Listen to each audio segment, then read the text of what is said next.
Will the removal of the Minatoya Protections create more affordable housing on the island? The Minatoya Protections allow for 7,100 properties to the ability to vacation rent, generates $2.2 billion in cash flow and hundreds of millions of dollars in taxes.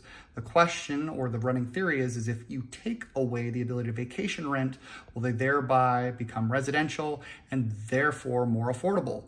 We have a perfect example of two identical complexes, identical in every single way, except for one, the ability to vacation rent. And you can see they're almost identical in price historically over this 10-year period. The red line is Wailea Palms, and Palms at Wailea is the blue line, the historically cheaper. The funny thing is the blue line is actually the vacation rentable side, and the red line is actually the resident side. That's because the most important thing that dictates price is location, location, location. And most of these Minatoya properties are located in highly sought after oceanfront locations and desirable communities like Wailea. So what ends up happening is they elevate the associated price and they are not affordable. So if you want to create affordable housing, what you need to do is actually create affordable housing.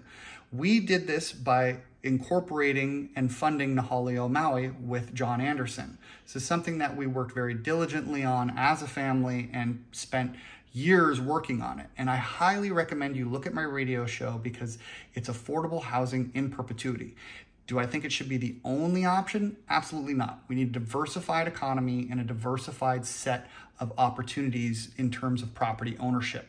And that means middle class, lower class, upper class. So if we want to create affordable housing, we need to use the tools that are available. And the county has more tools at its disposal than an average developer who needs to have things profitable in order to succeed and be able to develop anything. So what needs to happen is these properties that are already being taxed 500% more than local resident properties, they already contribute $19 million a year. Well, last year contributed $19 million to the Affordable Housing Fund. You can use that to issue a bond, and that bond would, for $19 million, would be $230 million. That could be used to create infrastructure to transport water from where we have it to where we need it. So there are a variety of ways in order to generate capital for infrastructure improvement, and there's many tax mechanisms that could be used.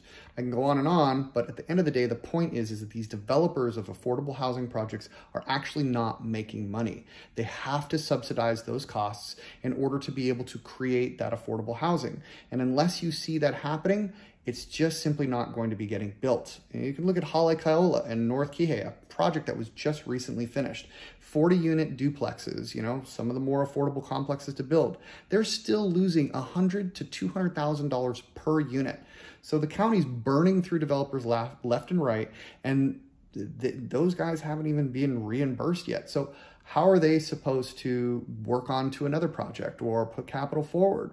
It's just a system that's currently broken, and the county needs to put efforts forward to making it as affordable as possible so that developers can pull from those resources in order to create affordable projects for Maui's people. If they want to go an extra step, now that they have the ability to change zoning, they should really be acquiring land, entitling it, and encumbering it so that it's specifically for developers that want to create affordable housing. So I hope you're having a great day.